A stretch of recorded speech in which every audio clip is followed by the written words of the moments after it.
The big conversation right now, the big controversy is black on white crime. Ever since there was this black man on a subway in New York that stabbed a Ukrainian refugee, she was white, massive news everywhere. I'm not going to talk about that news specifically, but what I want to talk about is the black on white crime. The problem is that everybody's getting it wrong right now, on the left and on the right. Most people are lying about the stats. Most of the people lying about the stats are on the left, but even some on the right are doing it as well. And I want to show you how off and how dishonest people are being about this and show you the actual black on white crime numbers because they may shock you. They're very different than a lot of people are saying. So here's Jasmine Crockett, a sitting U.S. Congresswoman, full out lying about crime stats to your face because she doesn't want to take accountability. And if you really want to know who the criminals are in this country, you can Google it. You don't have to trust me. But the people that commit 80% of the most violent crimes in this country are white supremacists. Yet for whatever reason, they sit and they serve at the pleasure of the president. They are the ones that were there on January 6th, tearing our democracy down physically. And now we have them tearing us down. Leave it to people like Jasmine Crockett and AOC and all those members of the squad to talk about January 6th when it has absolutely nothing to do with what we're talking about right now. Her main claim in that is that white supremacists commit 80% of serious crimes. That is just a complete fabrication. She says like, a simple Google search will solve it. You can't find anything. There's not enough white supremacists in the US to commit 80% of the crimes. Let alone, I don't even know what that means. It's completely ridiculous. You cannot find that data literally anywhere. Zohran Mamdani, by the way, who's right there with Jasmine Crockett in terms of looniness, was caught on a Zoom call this week saying that we should just not have prisons at all.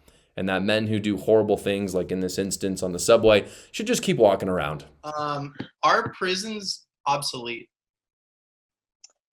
Whew, coming through with the quotes, coming through with the titles of the books. I have to read that, actually. I haven't read that as yet. But I think that, frankly, I mean, what purpose do they serve? Right? I think we have to ask ourselves that, which is that, you know, I think a lot of people who defend the carceral state, they defend the idea of it and the way it makes them feel. Yeah, it does make me feel safer when criminals are in jail. You got me. Yep, it makes me feel safe. And he asks in that, what purpose do jails serve? Are you kidding me? Are you kidding me? According to the Department of Justice, 56% of violent crimes are committed by repeat offenders. So that's why. So if we just locked people up and kept them locked up and didn't let them back out in the streets, our violent crime would more than half. I don't even know how that's a conversation. I don't know why we wouldn't do that. That's what El Salvador is doing right now, by the way, and it's going fantastically well. It gets crazier, though. An official BLM page put out a video today saying that it was the right of Black Americans to commit violence. That was the exact words they used. They actually believe that. BLM, critical race theory, teaches you that you have to unalive people to overthrow the racist institutions that are holding them in. That's what they teach. That's what they teach in college universities. Here's a video just this week of one of them talking about it. One way black people achieve true liberation, that's by taking it in blood. There has to be blood all over the floor. There has to be bodies on the floor. There has to be people screaming and crying. That is the reality. And this is what history shows me. No amount of begging, no amount of complaining, no amount of protesting, nada is going to get you your liberation until you take it with blood. You see? So this is why I sit back and I don't play along with any of these black people talking about it's a spiritual war and this, that. Horrible thing to say. And by the way, if you're on the right, you can take it too far too. I'm not saying this is just a leftist issue. This video that I'm about to show you is of Pastor Joel Webbin, which I don't disagree with everything he says, but he says that white people basically shouldn't go in places that are predominantly black. I think that goes too far. If you're a Christian white parent who loves the Lord and loves your children, that you need to have the talk. The talk that we're referencing is the talk that takes your children according to their maturity at the proper time, the appropriate time, and says there are certain parts of town that you cannot go, and there are certain people that you cannot be around. Yep. Right. If there's someone who is black in our church, and they've been in our church, and we know them, and they love the Lord Jesus Christ, great. We're not talking about that person, right. But we're talking about when you go into a crowd of people. If you go into a crowd of strangers and they're white strangers, there's some danger. If they're black strangers, there is 30 times more danger. Them's the facts. And it is actually a failure of your parental duty. White parents, please hear me. If you teach your children growing up, if you lie to them and say all people and all races of people in our country are the same, they are not. Okay, so he starts off fine and he says, be cautious, love people in your church, teach kids to be careful. That's fine. There's no problem with that. But the problem I have is he says, them's the facts and them's are not the facts. He completely lies about the facts. So here they are. These are the crime stats. Intraracial, let's start with that. Intraracial means your race on your race. White on white is 29% of the crime in America. And white, again, is the largest racial group. Black on black crime, which is not the largest racial group, not even close, is 32%. Again, 13% of the population, black on black, is doing 32, again, to themselves.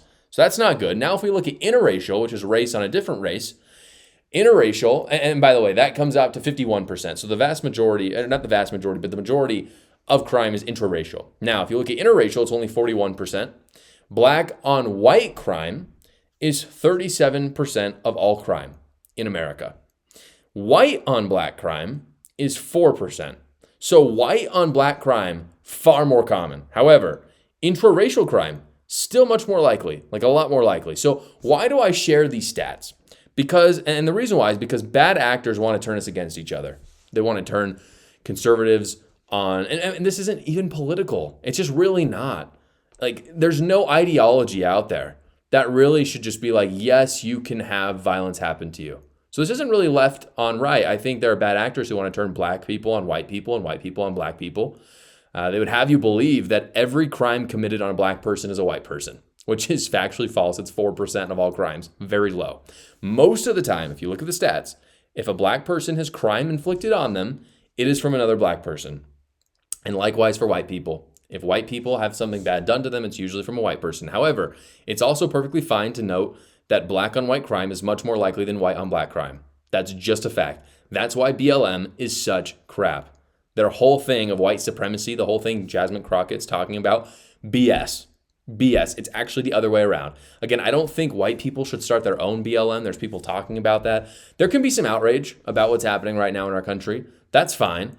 But it can't be BLM, because BLM turned into this crazy shell organization that, embezzled and laundered money. Nobody needs that. Nobody needs that. I don't think reactionary politics is healthy, but that does not mean that we shouldn't know the facts and target crime where it's actually happening, as opposed to chasing this fantasy that Jasmine Crockett likes to put out there that 80% of the crimes are committed by imaginary white supremacists. The progressive left is a cult, and I talk all about it in my book, A New Cult. I talk about what's happening with BLM, what happens with some nutso stories that I frankly just can't talk about because big tech will censor me, but it's in the book. Go check it out. The link is in the description below. Thank you so much for watching this video, everybody. Please like the video so other great patriots like yourselves will see it, and you can tune in every single weekday at 6 p.m. Eastern for the live show, or you can watch another video right here.